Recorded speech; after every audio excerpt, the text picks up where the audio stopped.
Selamat datang kembali dalam pembahasan mendalam kita. Hari ini kita fokus ke satu kata nih yang sering banget kita dengar, tapi mungkin pemahamannya beda-beda. Inovasi. Betul, sering banget disebut, tapi artinya bisa luas ya. Nah, sumber Anda kali ini, bab 5 dari buku Primal Intelligence, kayaknya langsung nantang pemahaman umum gitu. Bukan sekedar perbaikan kecil katanya. Iya, buku ini bilang inovasi sejati itu lahirnya dari sesuatu yang lebih mendasar, lebih primal gitu. Dan uniknya, sumber ini nyebut nama besar kayak Einstein, Steve Jobs, tapi juga ini nih, Shakespeare, buat bahas inovasi. Agak kaget sih. Hah, iya, itu udah jadi petunjuk kalau kita bakal lihat inovasi dari sudut pandang yang, mungkin nggak biasa ya. Oke deh, siap nih kita bongkar apa sih inovasi primal ini sebenarnya. Mari kita mulai. Siap. Jadi, ya, sudut pandang beda ini langsung kelihatan dari kaitan inovasi sama intuisi, yang dulu pernah kita singgung sedikit. Ah iya, intuisi. Nah, intuisi di sini bukan sekedar firasat ya, tapi lebih ke kemampuan kita buat ngenalin pengecualian. Sesuatu yang nggak pas sama pola atau aturan yang udah ada. Pengecualian jadi anomali gitu. Bisa dibilang gitu. Dan ini intinya. Inovasi sejati, kata sumber ini, seringkali bukan hasil akhir dari langkah logis atau ngolah data doang. Tapi muncul sebagai, tindakan kreatif bebas, lompatan gitu. Lompatan yang dipicu sama pengecualian tadi. Tepat.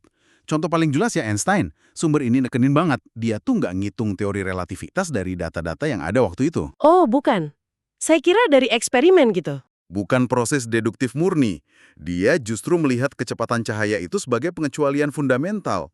Sesuatu yang aneh dan nggak bisa dijelasin pakai aturan fisika Newton soal kecepatan relatif. Aturan lama nggak cukup ya? Nah, dari situ, dari dia mengakui adanya pengecualian ini, dia malah membangun aturan baru.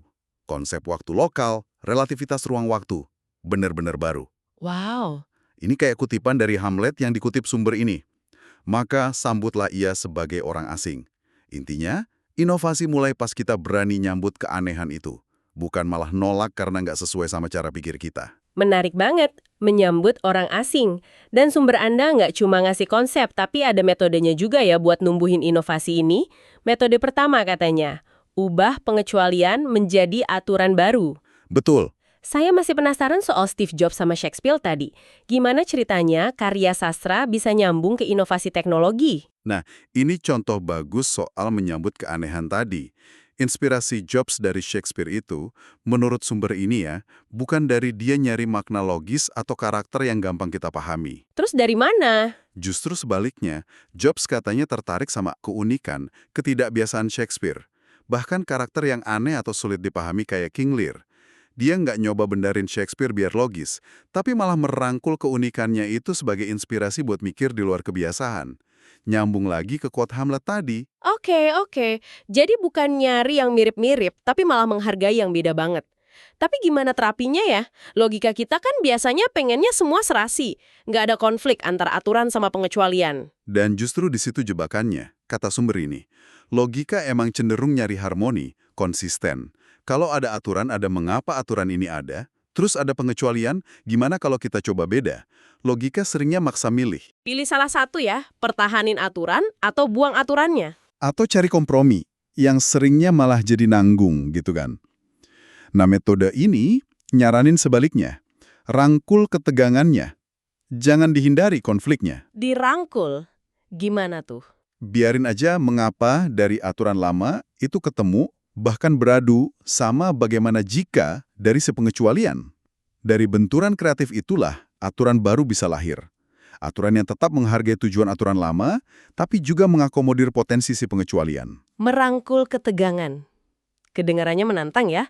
Ada contoh nggak sih gimana ini beneran kejadian di dunia nyata? Ada contoh bagus dari sumber ini. Tentang seorang gadis desa di Midwest Amerika. Sebut aja Dalila, ya. Di komunitasnya itu ada aturan tak tertulis. Cewek umur 18 ya nikah muda. Itu aturannya. Oke, aturan sosial gitu ya. Ya, mengapa nyakian itu ada? Biar remaja belajar tanggung jawab, peduli sama orang lain, nggak egois. Nah, tapi si Dalila ini pengecualian. Dia nggak mau nikah muda. Dia pengennya mandiri, kerja di ladang, ngurusin hewan. Ini bagaimana jikanya dia Wah, jelas konflik ini. Kalau pakai logika biasa, ya pilihannya kabur dari desa atau nurut tapi nggak happy. Persis. Tapi Delila nggak milih salah satu. Dia merangkul ketegangan itu. Dia tetap hormat sama mengapa komunitasnya, belajar peduli, tapi dia juga pegang teguh bagaimana jikanya dia. Mandiri kerja sama hewan. Terus solusinya gimana? Nah, ini inovatifnya. Dia yakinin komunitasnya buat ngizinin dia kuliah kedokteran hewan di kota, tapi janji bakal balik lagi buat ngabdi ngerawat hewan ternak punya warga desa. Wah, cerdas banget. Iya kan? Dia jadi bisa memenuhi mengapah komunitas, peduli sesama dalam hal ini hewan ternak komunitas, sekaligus bagaimana jika pribadinya. Mandiri, kerja sama hewan. Hasilnya, bukan cuma solusi buat dia, tapi malah lahir aturan baru di komunitas itu. Aturan baru. Gimana tuh? Jadi aturannya berkembang. Umur 18, kamu harus punya rencana gimana mau berkontribusi buat komunitas. Bisa nikah, bisa kuliah dulu, bisa buka usaha, macam-macam. Jadi aturan lama, nikah, cuma jadi salah satu pilihan aja. Wow, itu beneran mengubah aturan main ya? Bukan kompromi, tapi jadi sintesis baru. Keren. Ini jadi ingat contoh lain dari sumber Anda, soal rekrut Special Operations di latihan halang rintang itu. Ayah, yang obstacle course itu ya? Iya, dia sadar nggak bakal selesai tepat waktu kalau ngikutin semua rintangan sesuai prosedur. Benar, aturannya kan lewatin semua rintangan, terus pencet bel sebelum waktu habis. Mengapanya? Ya buat nguji kemampuan capai tujuan di bawah tekanan fisik dan waktu. Tapi pengecualiannya, si rekrut ini sadar, wah nggak cukup cepet nih kalau lewat semua rintangan. Logikanya ya gagal dia. Ya, kalau ikut logika standar. Tapi dia rangkul ketegangannya, dia fokus ke mengapa utamanya, pencet bel tepat waktu, dan bagaimana jikanya, dia nggak cukup cepat kalau ikut cara standar. Solusi inovatifnya, Gimana? dia lari muterin sebagian besar rintangan itu, langsung lari ke arah bel, dan pencet belnya pas banget waktunya habis. Dikelilingin gitu?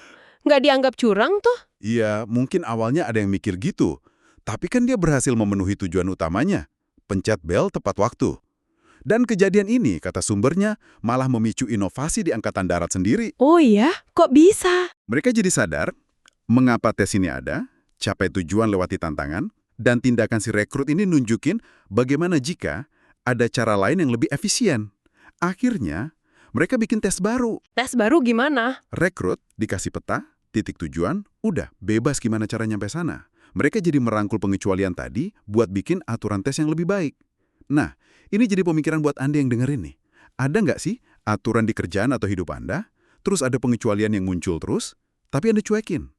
Gimana kalau coba dirangkul tegangannya? Pertanyaan bagus tuh.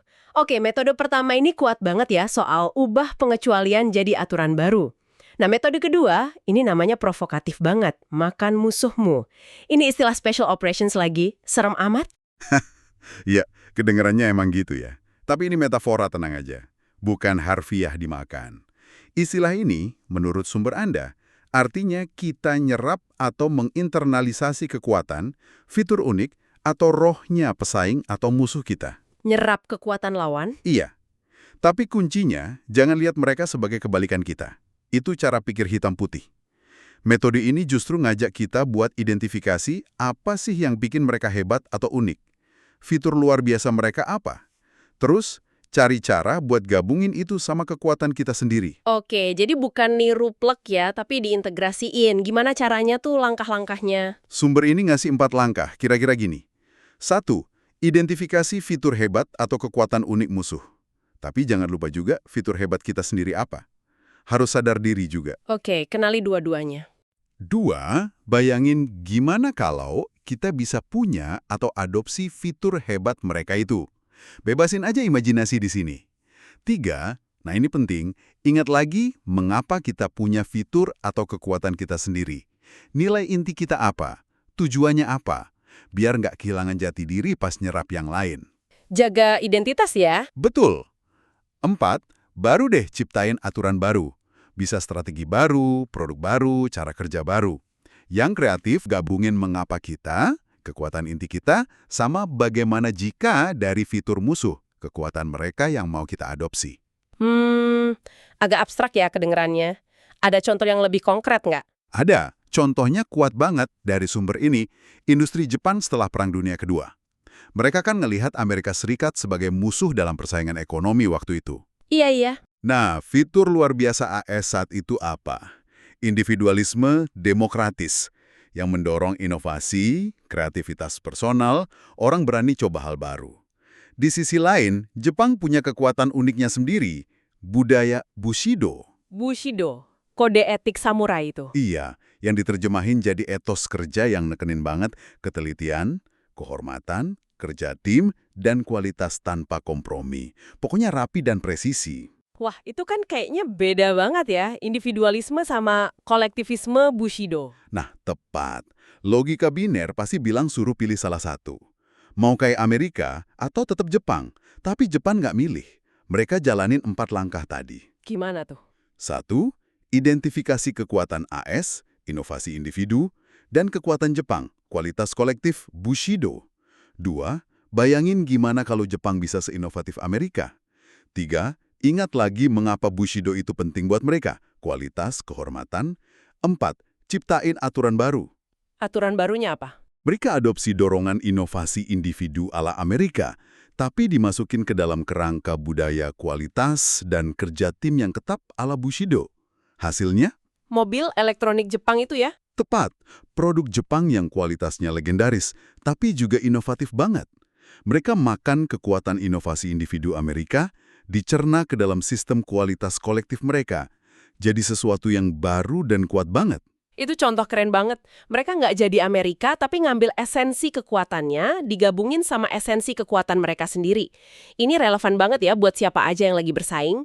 Ngelihat pesaing bukan cuma ancaman, tapi bisa jadi sumber nutrisi buat inovasi kita. Persis, transformasi lewat penyerapan bukan cuma niru atau lawan terus. Oke, dari inovasi lewat pengecualian, terus nyerap kekuatan lawan, kita masuk ke metode ketiga nih. Dan ini menurut saya paling bikin kaget. Inovasi kolektif, inspirasinya dari Clausewitz. Sumber Anda bilang dalam simulasi perang modern, tim manusia special ops itu kok bisa ya selalu ngalahin AI super canggih. Aneh kan? AI harusnya lebih cepat, lebih logis. Iya, ini emang kedengarannya aneh banget ya.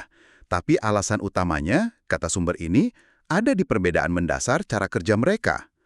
AI itu dirancang buat mengoptimalkan kinerja dalam aturan main yang udah dikasih. Jadi AI jago main di aturan yang udah ada. Jago banget, efisien banget.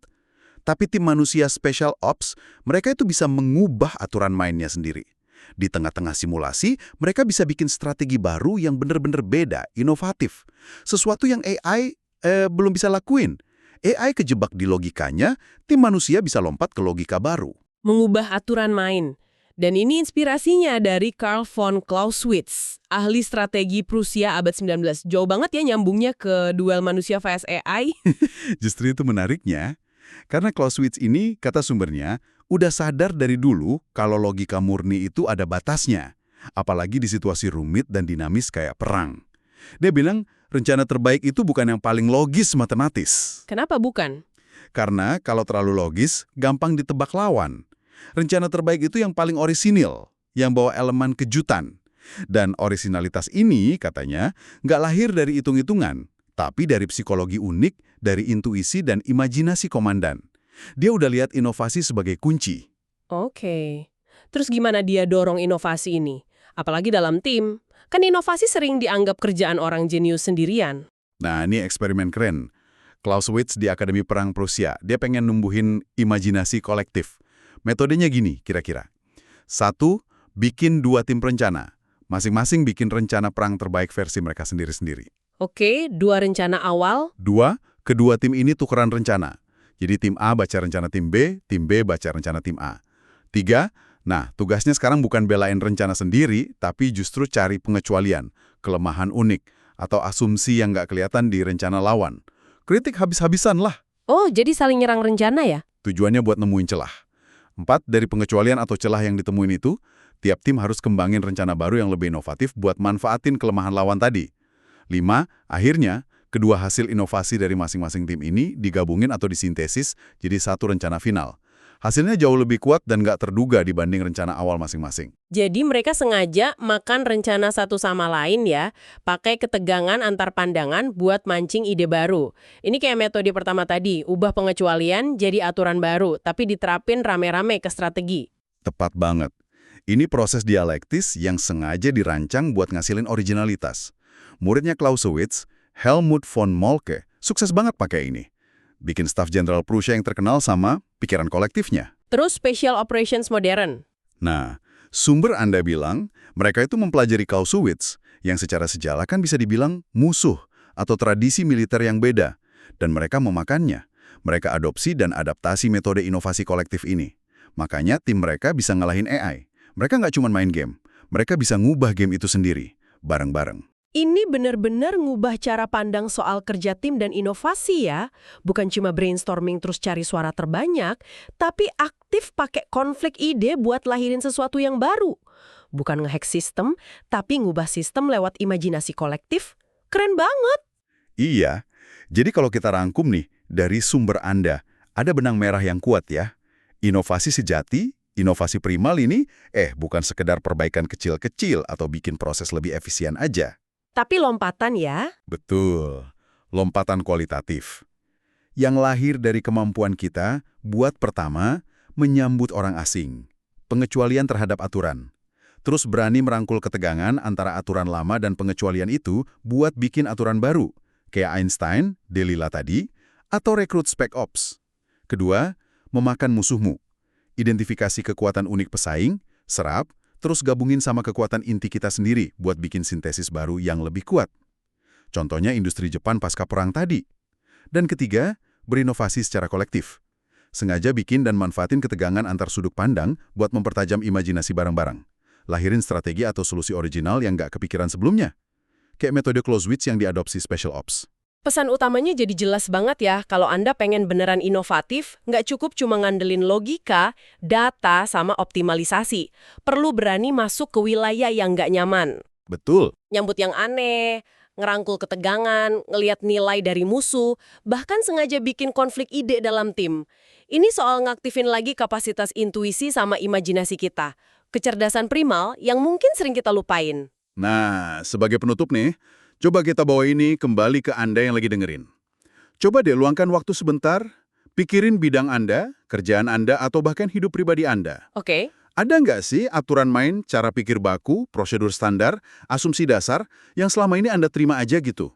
Terus coba perhatiin, ada nggak pengecualian yang kayaknya muncul terus? Sesuatu yang rasanya ganjil, nggak pas, mungkin agak ganggu, anomali gitu.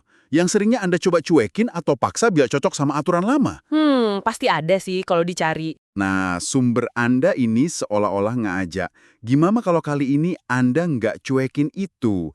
Gimana kalau Anda sambut pengecualian itu sebagai orang asing? Biarin dia masuk. Jangan buru-buru ditolak atau dicari komprominya. Terus diapain? Apa yang terjadi kalau Anda biarin dia ngobrol atau bahkan debat sama mengapa di balik aturan lama Anda?